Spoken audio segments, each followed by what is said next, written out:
So we are continuing our talk or discussion on Vaishnav etiquette, and we live in a society that basically we operate. This is our proper set of the institution. We operate based on trust. So, or we are not like other secular institutions where we have to scrutinize people from head to tail before we admit them to come to our temple, to come to participate in the sanghas. So we trust people. And Prabhupada will trust anybody who was willing to give his life to Krishna. And so, I would like to say this theme of this evening discussion is trust.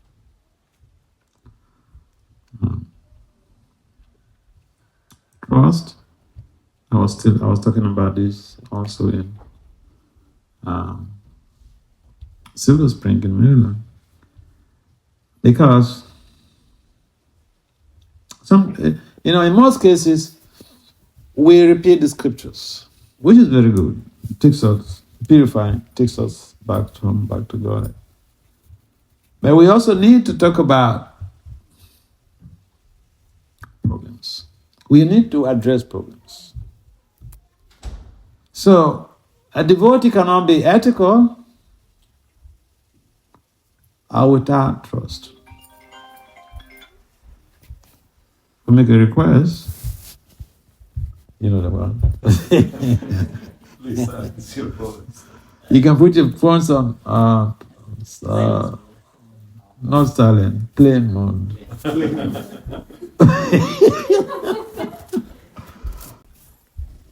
So, we live in a society that trust is so much needed. Trust. I can't be respectful to anybody if I don't trust it. If even I'm respectful to somebody without a trust, it's just going to be artificial.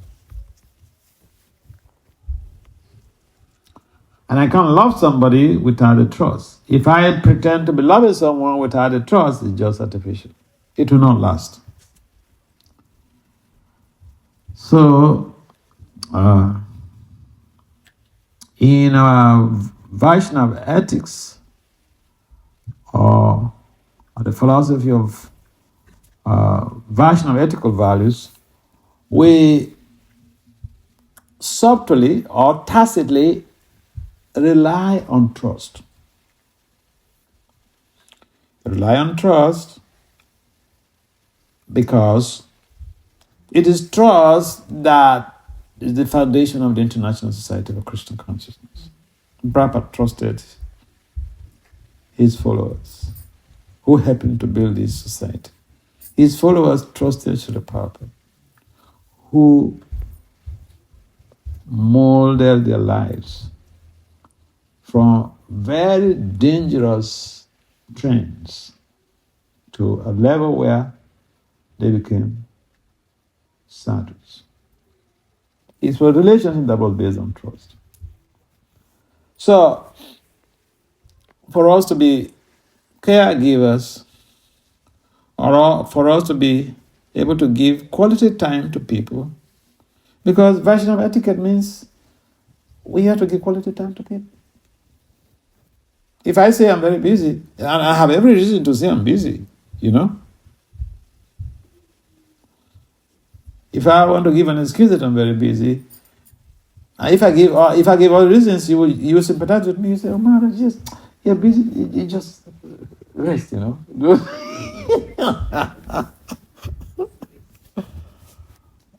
But that does not enhance. Just an excuse to be let loose of an engagement or a responsibility does not account for a responsibility. Therefore, we trust people. In fact, If you don't trust somebody, how can you stay even in the same house with somebody? Or you sleep on the same bed with somebody, you're not from the same family. Trust is pivotal to all types of relationships. Whether it's in a family, in a workplace. In a workplace, say you are the CEO of the company, you leave your office to travel. You have trust in your workers. If you don't have trust, you wouldn't do that because you'll be thinking, hey, if I leave, if I'm not there, they'll break.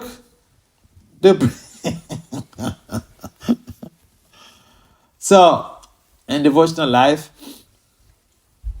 we operate based on trust. In our families, we operate based on trust. And what is required is to reinforce that trust. And there are ways to be able to do that reinforcement. First, we have to look at character. And character constitutes of so many elements, like integrity, humility. And if someone is truthful, he lives his life based on integrity. He says one thing, he follows it up. He doesn't disappoint anybody. He can be given a very responsible service. So you're giving the service of being the chief pujari, you're trusted. It's a position of trust. The temple president is a position of trust. The temple commander, management board, these are all positions of trust. So why do we trust the people? Because they are practicing. They are practicing Krishna consciousness. And they're becoming purified. So we can count on them. And therefore we believe in what they say. We believe in how they go about with their duties. So we trust them.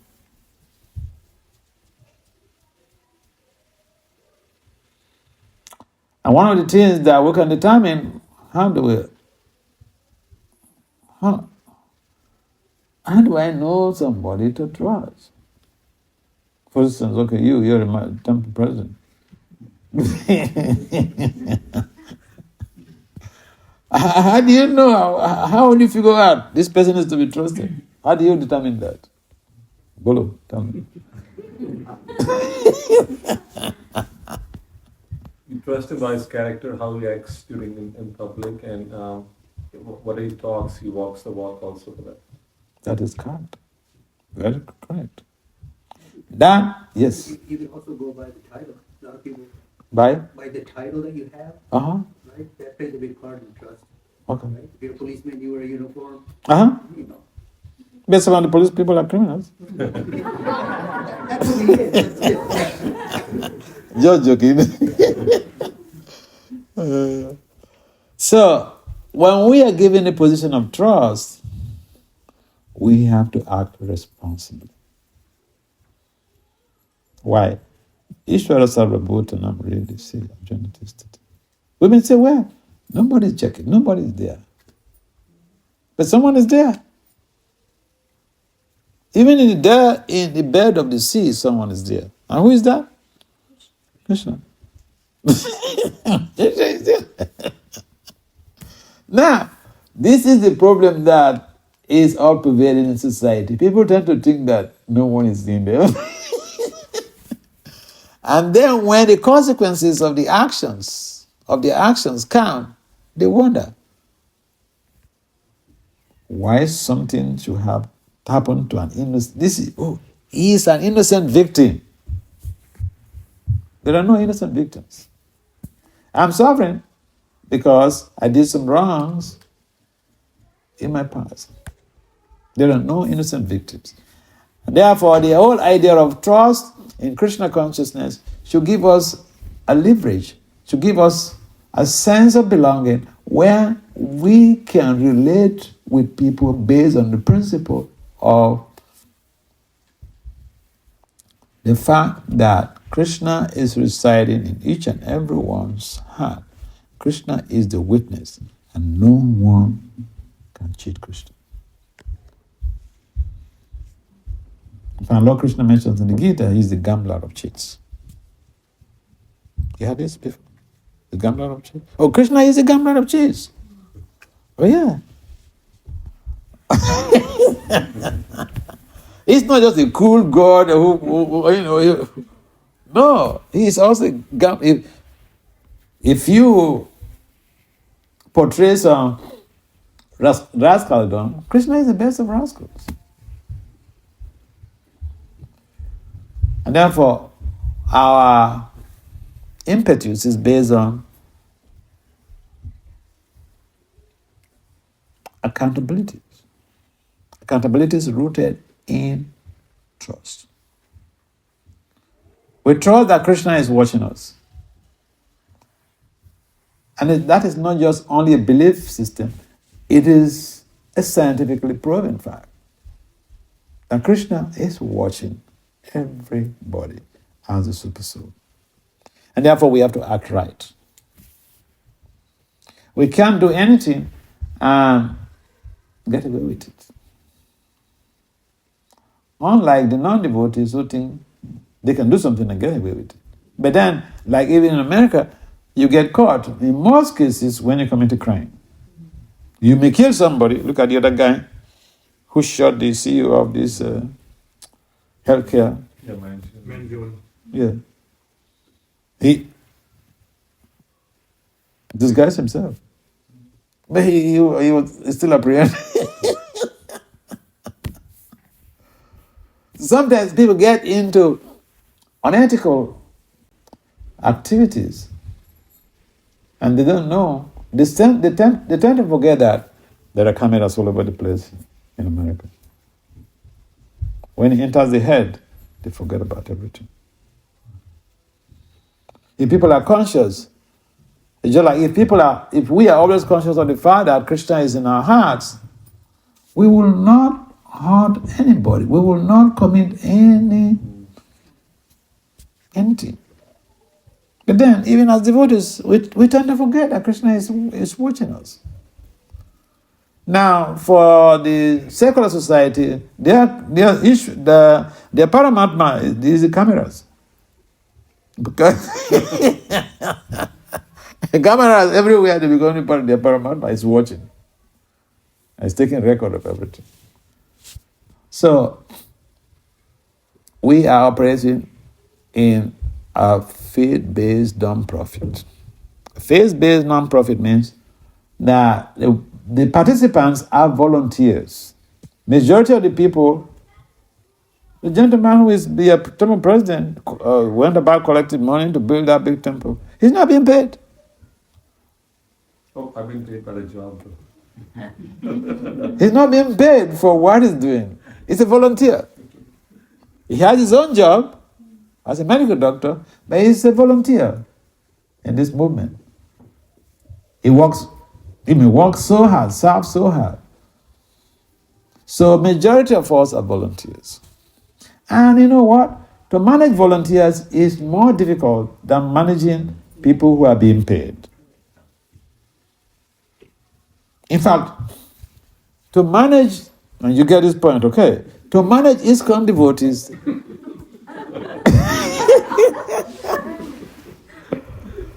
is more difficult than leading a Fortune 500 company. No, I'm serious. Why? Because devotees, ISKCON devotees, as soon as we've been in the movement for a couple of years, we tend to think that we know everything. And therefore, if someone is telling us something, we don't want to listen. And then it makes managing the personnel or people who are volunteers very difficult. And it's a fact. So the devotees, senior devotees who are heading different departments and championing different causes, we have to understand that version of etiquette requires that we should be humble, otherwise we cannot serve. Because even a small boy will tell you, no, what do you know? I know better. I've seen that in a movement. Yeah. And sometimes your own child will come and try to correct you. Of course, sometimes the children are right. Because I remember one time, I was just speaking with one lady, and that time her son was like 10 years old, and the son was not chanting. So then I was in New York for a theater, and then she entrusted the son. She and her husband entrusted the son into in my care to encourage him to chant. I tried, and it was very difficult to do. But then I was in New York for a theater one time, and he saw me, and then he came to me, so we were hanging out. And then I decided I was going to the site to use the restroom. So he said he'll follow me. And parents, you hear this. Parents, keep your ears open for this story. So we are going. We were walking. I was walking briskly because I need to use the restroom. And he said, Maharaj, can I ask you a question? 10 years old. I said, yes, you're my friend. Feel free to ask any question. Keep in mind, I said, this boy, when parents entrusted him in my care to encourage him to chant, made it very difficult to deal with it. He's not chanting. Then he said he wanted to ask a question. I said, yes, feel free to ask a question. He asked, this was his question. He said, so Maharaj, can someone be chanting at the same time watching television?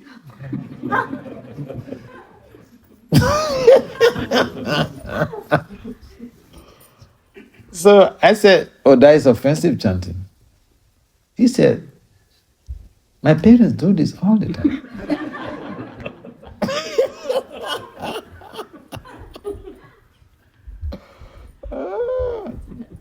So I couldn't contain it. I said, see, just keep your mouth shut.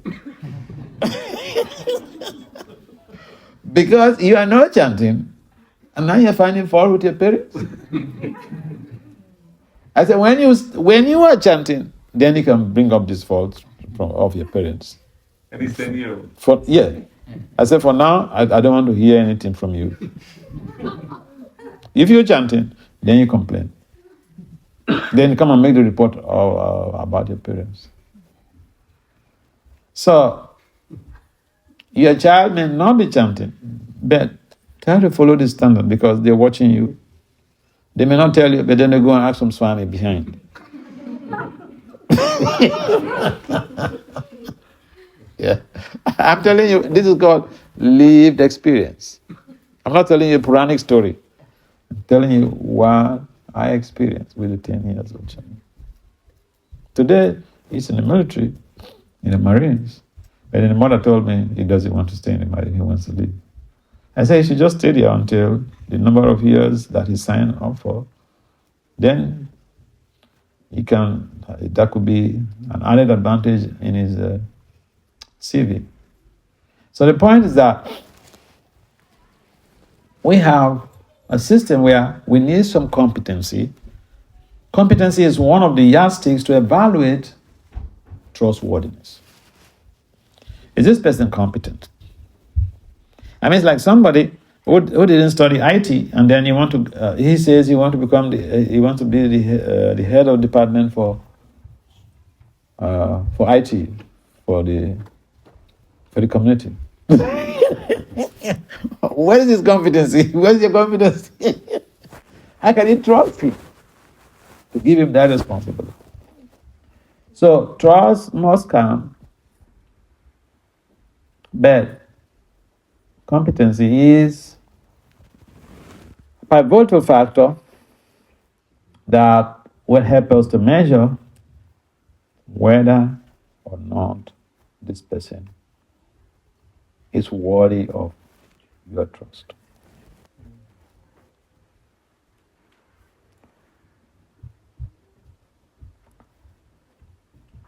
Just like we see the doctors, we go to the doctors, we trust them. We trust the doctors, so they make diagnosis, try to figure out what is our problem. We trust them. We speak with them. We tell them our problems because we trust them. Competency. They have the skills in the area. So you want to trust somebody, one of the prime elements is this person competent?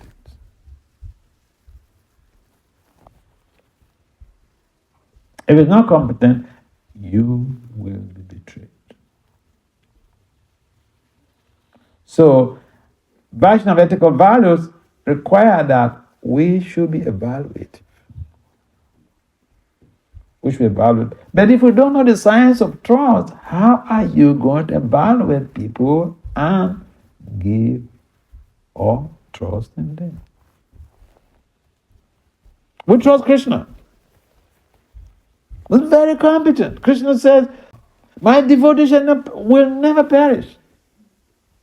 And he's competent. He upholds that in his own leelas. In all his leelas, he upheld that very principle. He told Arjuna, okay, I will not participate in the war, I will just be your charioteer. Arjuna said, yes, good. So be it. But when Arjuna was driven to the brink of disaster, he broke that promise. He carried the chakra. Competency. Is this person capable of protecting me? Is this person, it's like, I like to tell this story. Like, I was in Michigan one time, and then a mother and a daughter were cooking for me. And so the daughter at that time, she was doing a PhD. And so she was attracted to one guy for marriage, and I know the guy. And then the mother came asking me about that guy, that devotee. I said, so I was, we're trying to be devotees, so we give the praises of people. So I started praising the guy and all this stuff. And then the mother said, Maharaj, because I'm talking, I said, our family, they have plenty of money. This question of the father of that guy and this and this. And you know what the mother said? We're talking about trust. You know what the mother said? She asked me, Maharaj, it's not about money. They will become husband and wife now. Can this guy take my daughter back home, back to Godhead? She asked me openly. I didn't have an answer for that. So we closed the conversation. I didn't have an answer for it. I cannot go and tell lies. It's a Paramahamsa. It's good to take you.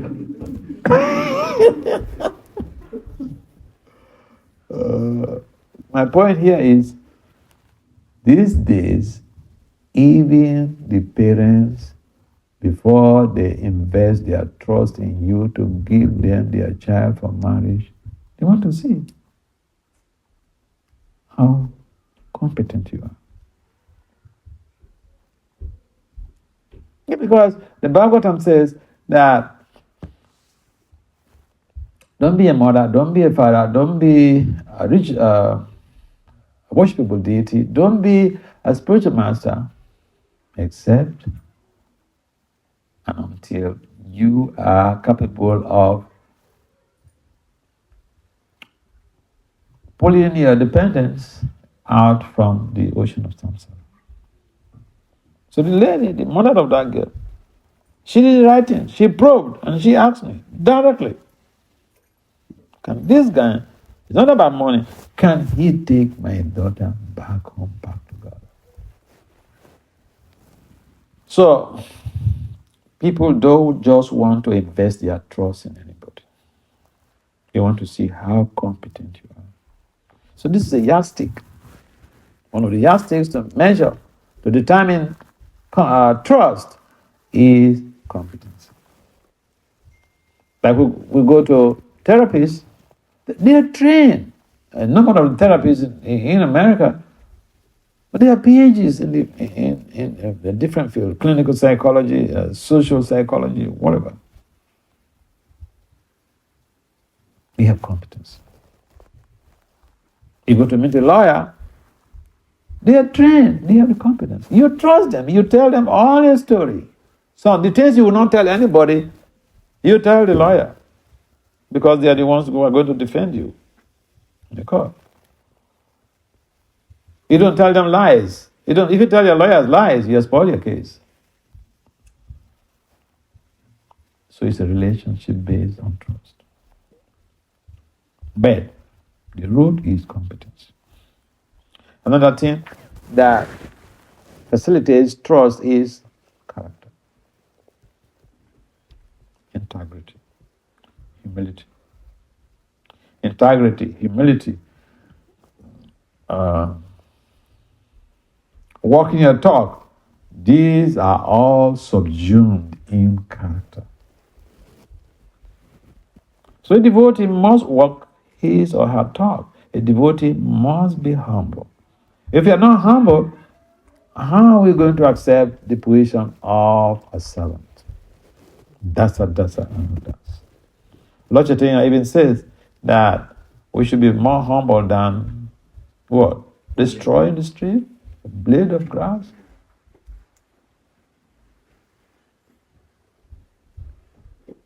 So, humility is subsumed in character. People don't have character these days, but they want to rule the world. And we see that.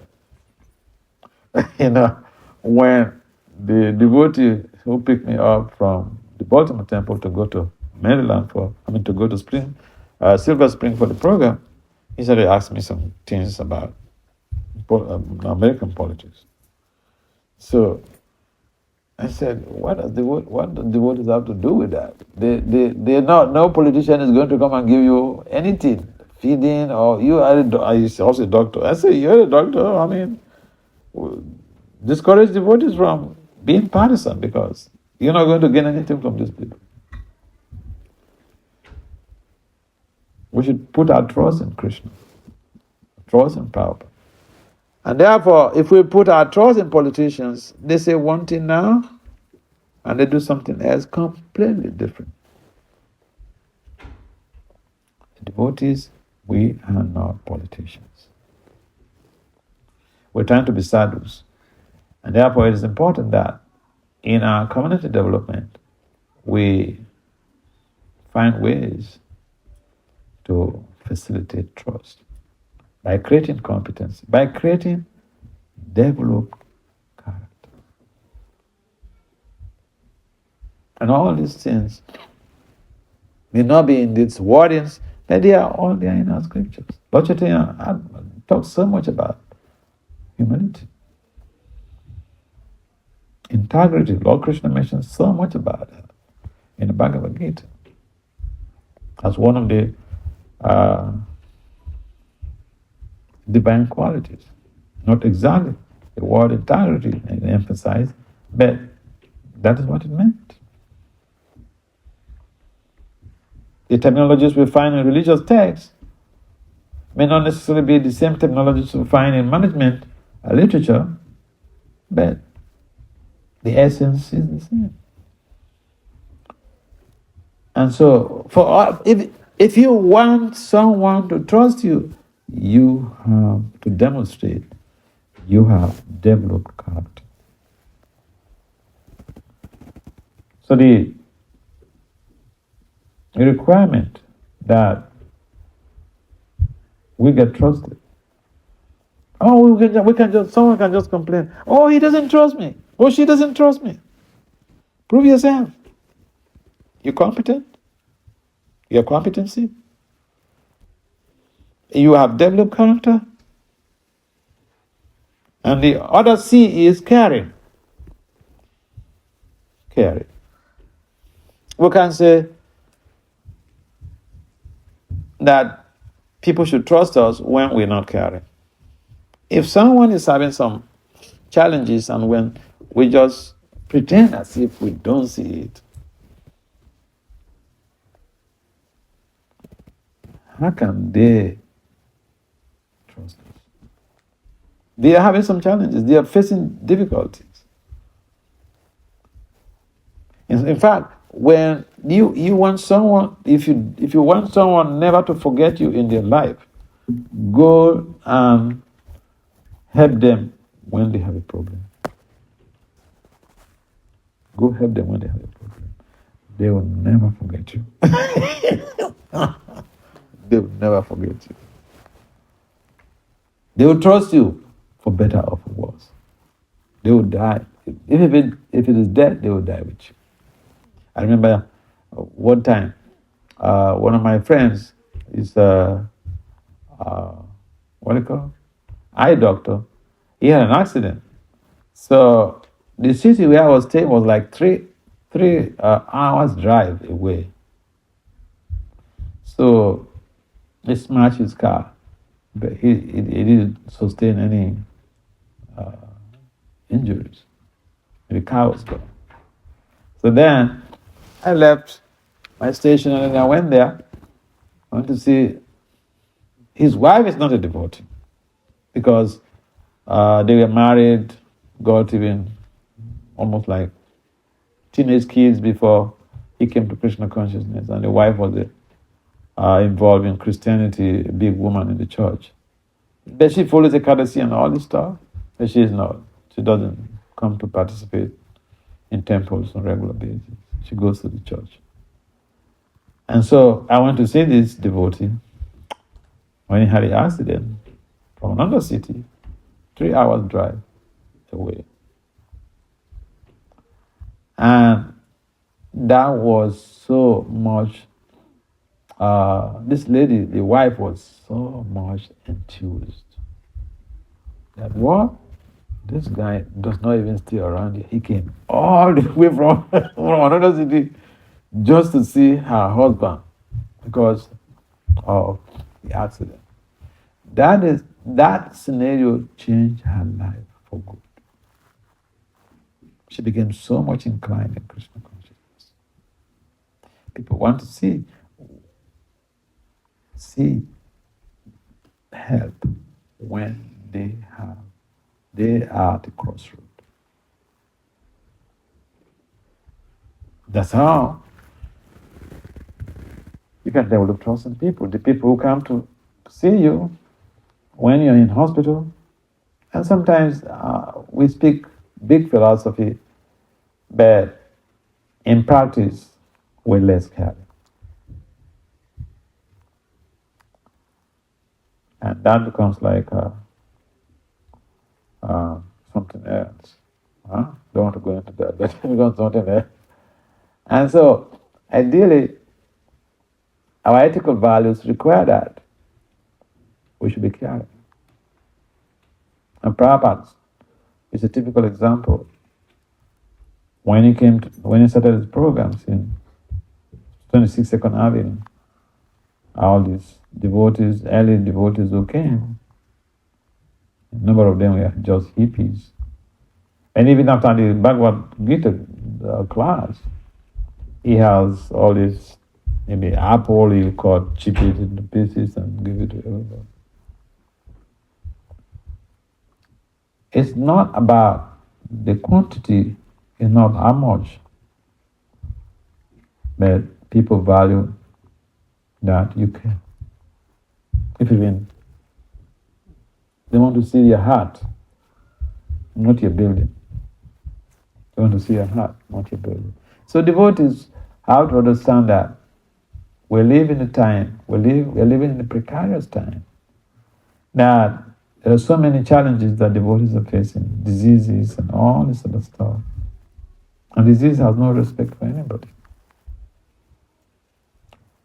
So when our devotees are having challenges, especially when they have things that that leads to hospital or whatever, we have to show that care, concern, that love by visiting.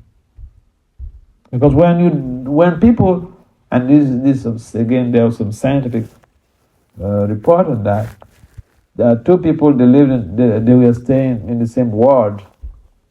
Both of them underwent some sort of surgery, similar surgery.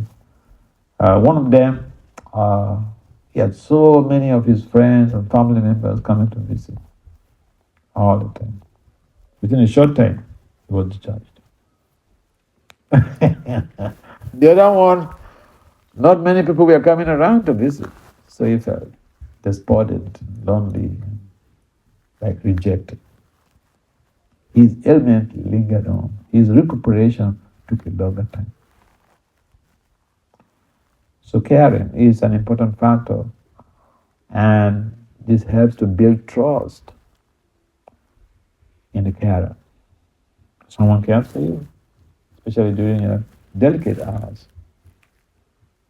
You naturally will repose trust in that person because they show some care.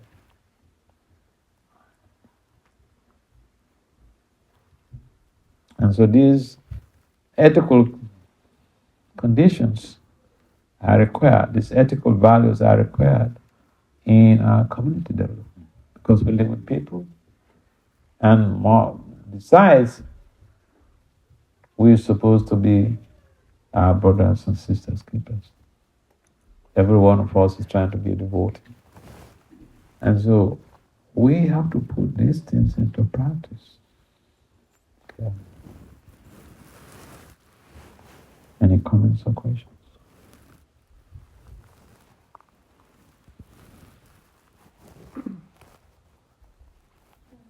Yes. So thank you for the wonderful lecture, Maharaj. We talk about rest. So Maharaj, here's the situation. Sometime back, like I was talking with one of my family members, and we were telling about our Krishna consciousness, how we behave and how things are there. So they pointed out to one of the devotees. He's very popular devotee, Maharaj. He's very popular on YouTube, and he's I don't want to mention the name of the devotee, and he's a disciple of His Grace Gopal Krishna Swami Maharaj. So they mentioned that this devotee is very materially he's not good. He's very abusive towards his wife. He has a lot of fraud cases going on.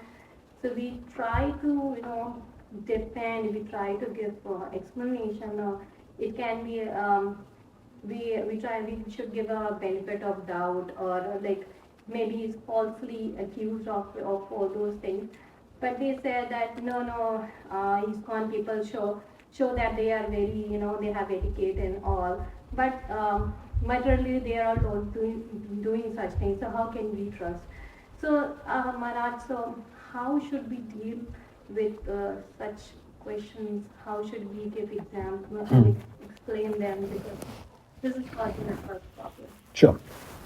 So exactly. Thank you very much for this question you raised. Now, we have a problem that the outside people don't seem to understand. Now, if you go to medical school, you will not practice until you get your MD. So if you get a specialization, you go through the system. Now, in devotional life, you're in medical school, you start practicing.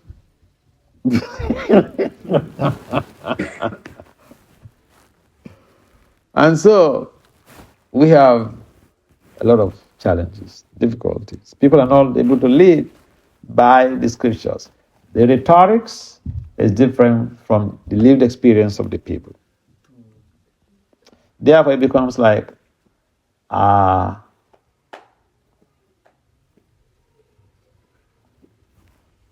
what you call preaching watching. Preaching watching. There is gender watching, preaching watching. Yeah, preaching watching means that your scriptures say one thing, your acharyas say one thing, and you act differently. It's just like gender washing. Gender washing, the rhetorics say, oh, men and women, they have equal rights. But in America, I don't want to mention some of the states. In America, I know of situations, I know of some states where men and women, they have the same degree, the same profession, they are paid differently. So that is gender washing. We say one thing, everybody's. We treat everybody equally. And even in our movement, see, I'm still on that research, gender washing leadership. And, and the way, the responses, some of the responses I get from some of these ladies in this car,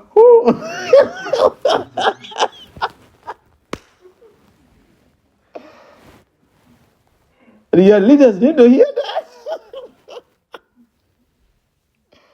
Yeah, so they said that, they preach like this, we are not his bodies, but then, we are relegated to the background. Yeah, so that is gender washing leadership.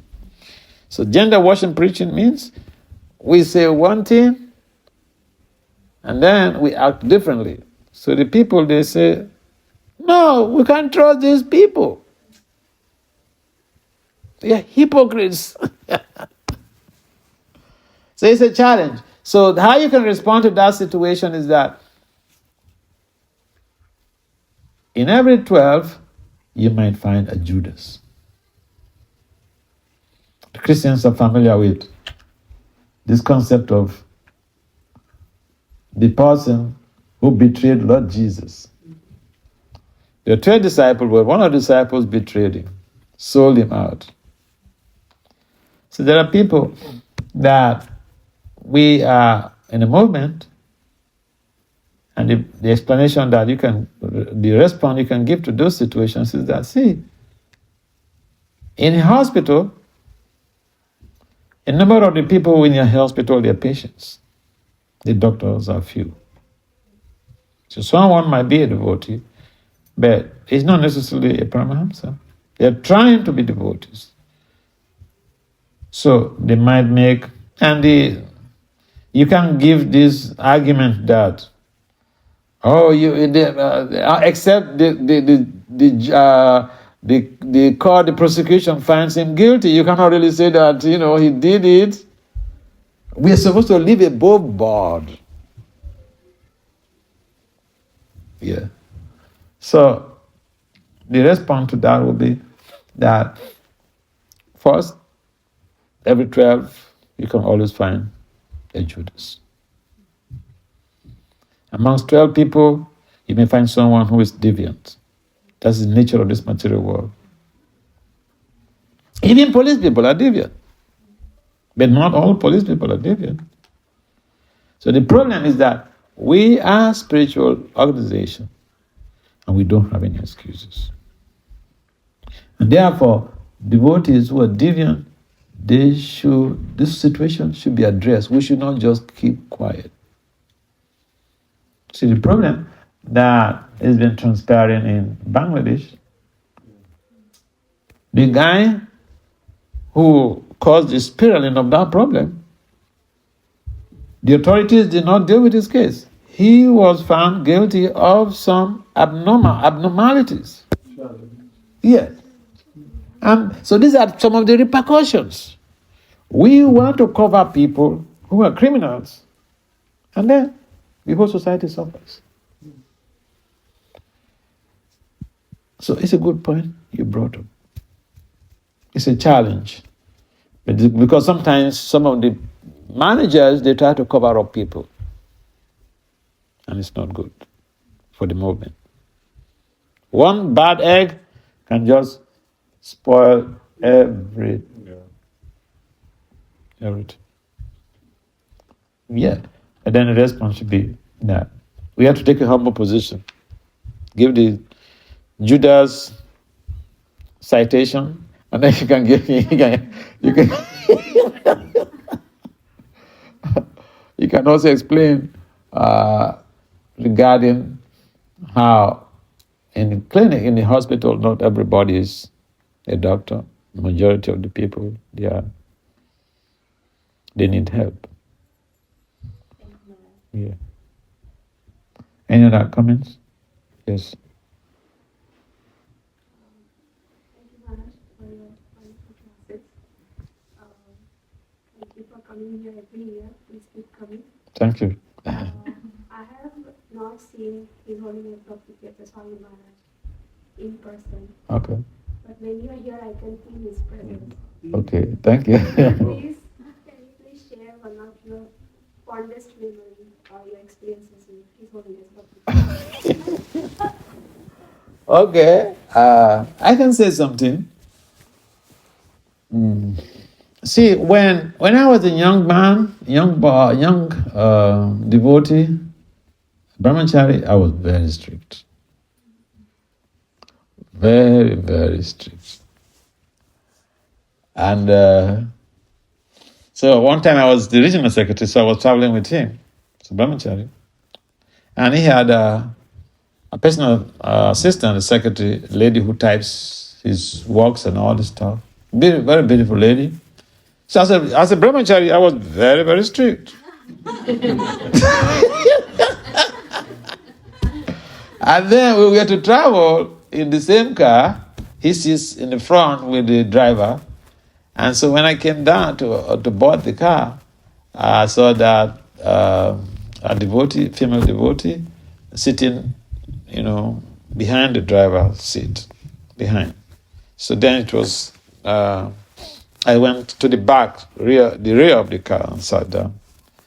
So then, Bhakti Vasudeva Swami, he came down for us to leave. And when he came, he saw me in the car at the rear. So he said, "Oh, Vasudev, you come and sit with this lady here."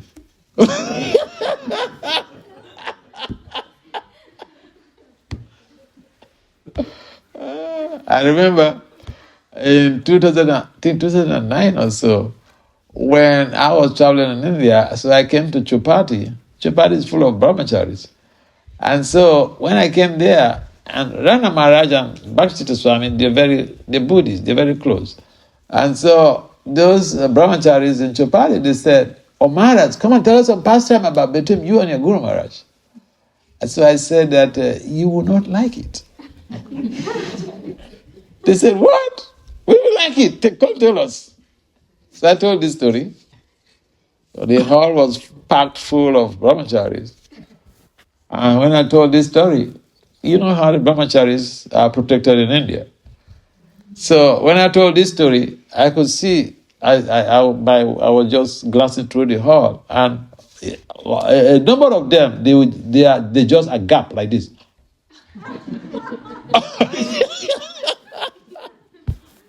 They're thinking, what? What are we hearing?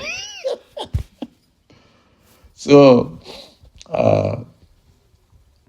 he was very practical.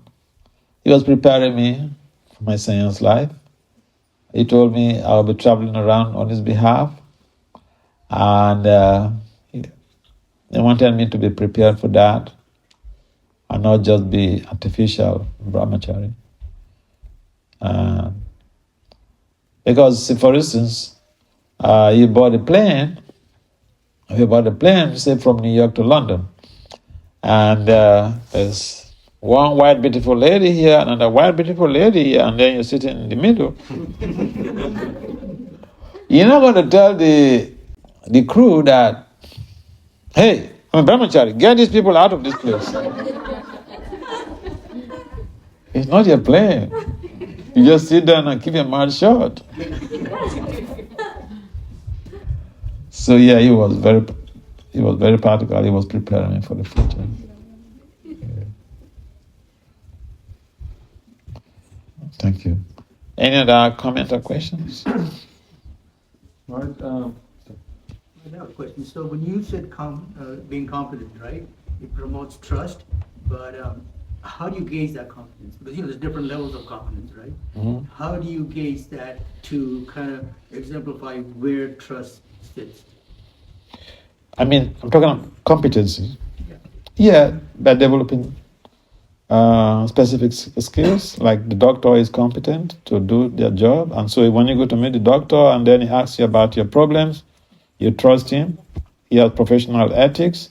He will not sell your data. He will not give out your, not leak your secrets to anybody. He's trained in the area.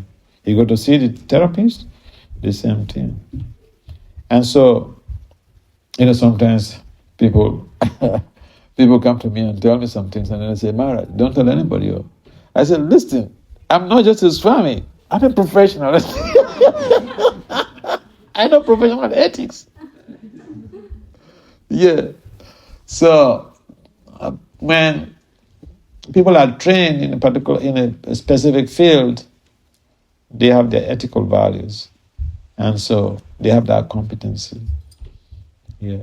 If someone is not trained in a particular area, they cannot function in that area. You can't go and divulge your confidential issues to them. They may take you into the street. And I've seen people who become devastated because they confide in somebody their, personal things, and then a person they became devastated. Yes. All right, thank you for your lecture. On the same line, you had mentioned about trust and having, if someone believes in Krishna consciousness, practices Krishna consciousness, is competent, you can trust him. But we find a lot of times that we have people that are in Krishna consciousness, practicing Krishna consciousness, are competent, yet are not trustworthy. Yeah. There are ways you can deal with that. Shall I tell you? If you doubt somebody,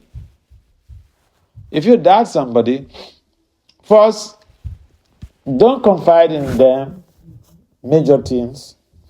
Give them small things, and watch out whether they keep it to themselves or they go to gossip about it, or they take it to the street. If they keep it to themselves, then you can count on them. What you say is very correct. I have seen cases like that. People who are in position of authority, you confide some things to them, and they take you and talk here, talk there, talk there. It breaches the trust. And in a number of cases, that is lack of responsibility. So yeah, there are people like that. We have to be careful. We have to be very careful about that, so that we don't become victims. Test them. Give small dose of confidential matter, and wait to see whether they keep it to themselves.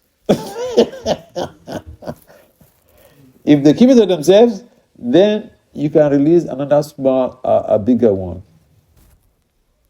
If you're in doubt, don't chase it.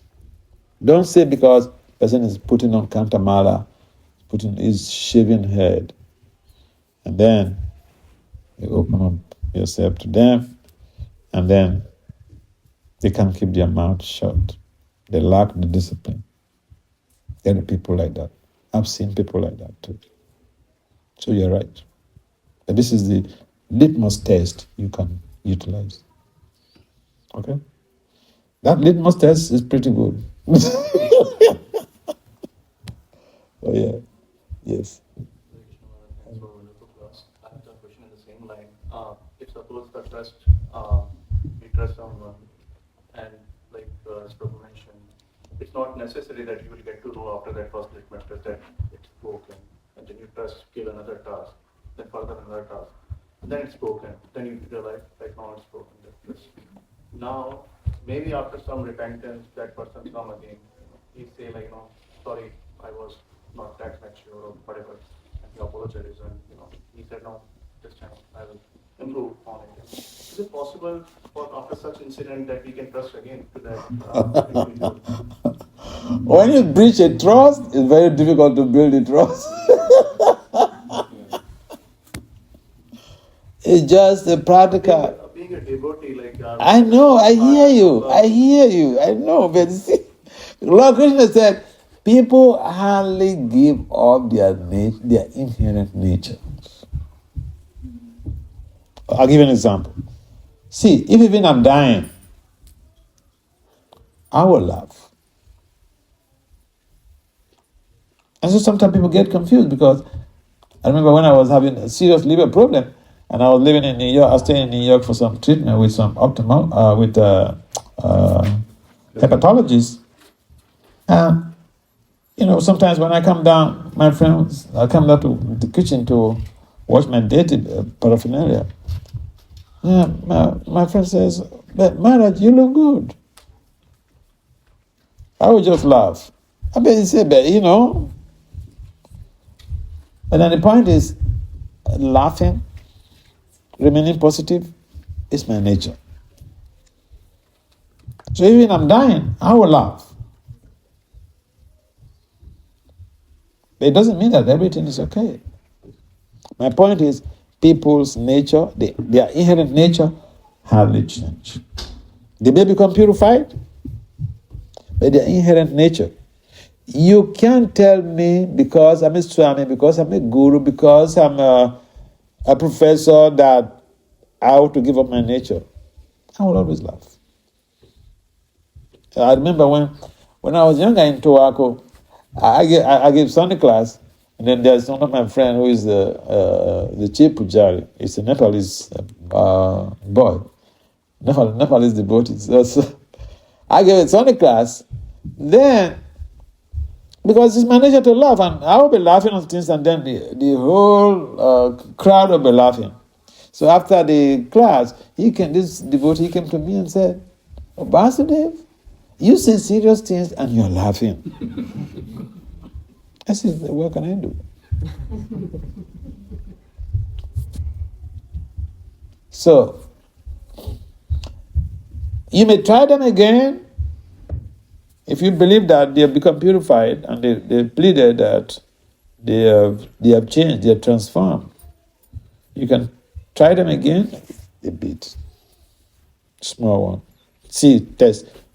Adopt the litmus test system. Try with a small one and see. Yes, people do change. I remember somebody when I was in London, and this young medical doctor, he told me a story because his younger brother was at that time studying undergraduate student reading mathematics. So the younger brother came to see me, and he was there. This my friend, the doctor, was there, and then I said, "Oh, you are doing mathematics. You are reading mathematics. So mathematics it means that when you finish your first degree, you have to go for masters." And then the doctor, he turned to me and said, "Maharaj, why are you different?" You know why he said that? Because when he was in medical school, a senior devotee chastised him heavily. Why should you go to medical school? You should just read Prabhupada's books, be a brahmachari, go live in the temple. He chastised him like that. But then here, he's seen his Swami, he's telling his younger brother, he has to go for masters. But that person who chastised him, today, he changed. One guy came to meet me in Boston, and he said, that same Swami that chastised this guy in London, he motivated him to go for a PhD. He wants to go and do a PhD in neuroscience.